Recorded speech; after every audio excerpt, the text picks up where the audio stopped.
प्यारे बच्चों, पाठ में आए सारे कठिन शब्दों के अर्थ तो नहीं जानते होंगे, तो चलिए हम आपको बताते हैं कि आप उनको कैसे जानेंगे। पाठ में आप रंगीन शब्दों पर अपना कर्सर रोकिए। अर्थ आपके सामने है। समझ गए बच्चों? चलिए अब पाठ पढ़ते हैं। भारत के बाहर भारतीय। प्रस्तावना: विश्व में कितने देश हैं? कौन कौन से बड़े देश हैं? भारत और कुछ अन्य देशों को पहचानो।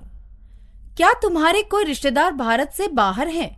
कहाँ हैं, कब से हैं, क्या करते हैं?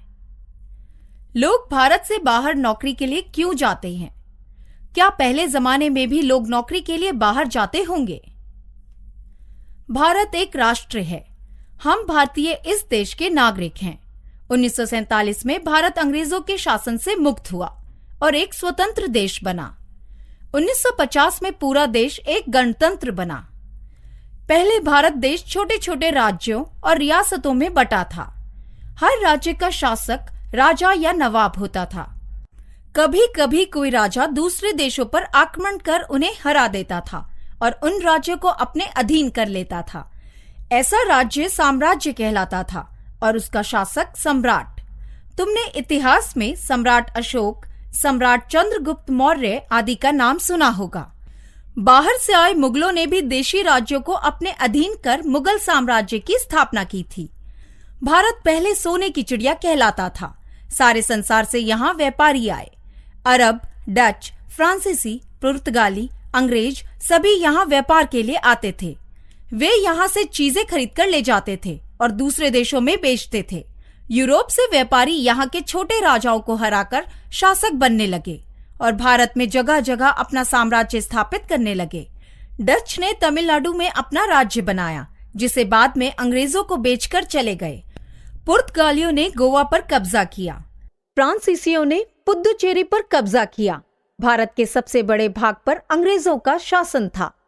1600 में इंग्लैंड से ईस्ट इंडिया कंपनी नामक व्यापारिक संस्था ने भारत में प्रवेश किया। यहाँ के राजाओं को आपस में लड़ाकर वे उन पर हावी हो जाते थे। फिर संधि के नाम पर राजाओं को अपने अधीन कर लेते थे। इस तरह 1774 तक भारत के बड़े भाग पर ईस्ट इंडिया का सीधा शासन होने लगा। 1877 में इंग्लैंड की महारानी विक्टोरिया भारत की साम्राज्ञी कहलाईं।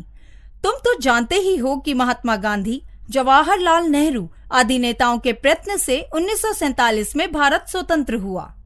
यूरोप के देशों ने भारत पर ही नहीं, विश्व के कई देशों में अपना साम्राज्य स्थापित किया। अंग्रेजों ने अफ्रीका में तंजानिया, दक्षिण अफ्रीका, केन्या आदि देशों को, दक्षिण अमेरिका में ग्याना, ट्रिनिडाड आदि देशों को और फिजी, मॉरिशस आदि देशों को अपने साम्राज्य में मिला लिया। डच ने इंडोनेशिया, सूरीनाम आदि देशों में साम्राज्य स्थापित किया। अब 1950 के बाद भारत की आजादी के बाद ये सब देश भी स्वतंत्र हो गए हैं। 1850 के आसपास अपना व्यापार बढ़ाने के लिए अंग्रेजों ने सोचा कि पूर्वी अफ्रीका के देशों में रेल की व्यवस्था की जाए। रेल की पटरियां बिछाने के लिए उन्हें कुशल कारीगरों की आवश्यकता थी। इसके लिए उन्होंने भारत से लोगों को ले जाने का निर्णय किया। समुद्री मार्ग के हिसाब से गुजरात पूर्वी अफ्रीका के निकट पड़ता है। अंग्रेज गुजरात से रेल पटरी बिछाने के काम पर कई हजार लोगों को पूर्वी अफ्रीका के 3 देशों में ले गए। ये देश हैं तंजानिया, केन्या और उगांडा। जो लोग वहां गए वे वहीं के होकर रह गए। आज भी इन तीनों देशों में गुजरात से गए भारतीयों की बड़ी संख्या है।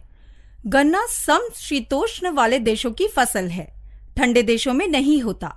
इसलिए यूरोप के देशों में लोग चीनी चुकंदर से बनाते थे।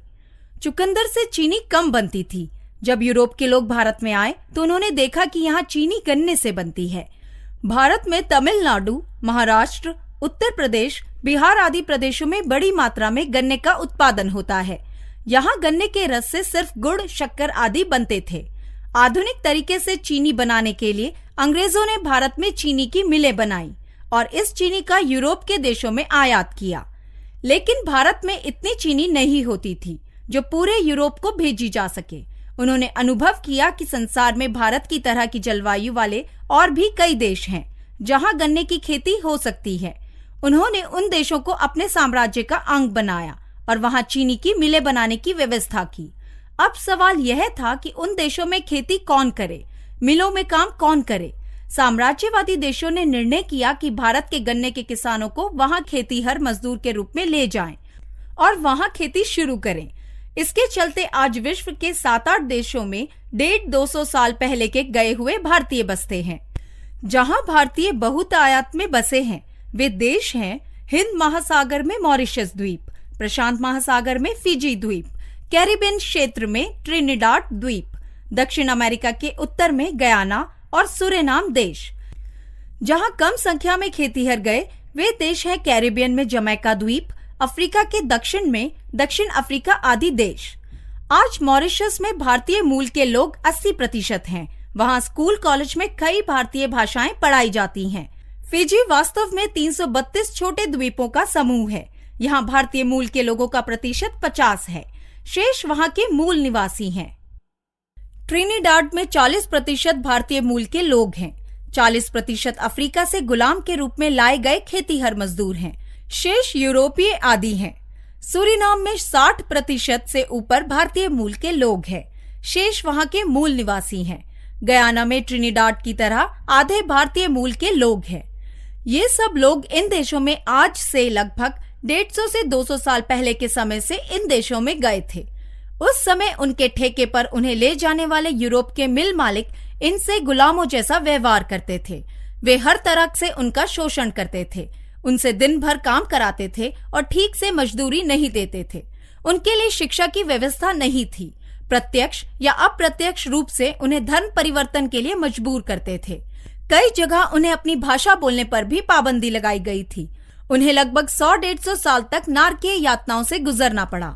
इनमें कुछ लोग अपने जीवन से असंतुष्ट होकर भारत लौट गए, लेकिन ज्यादातर लोग कष्ट झेलकर वहीं बने रहे।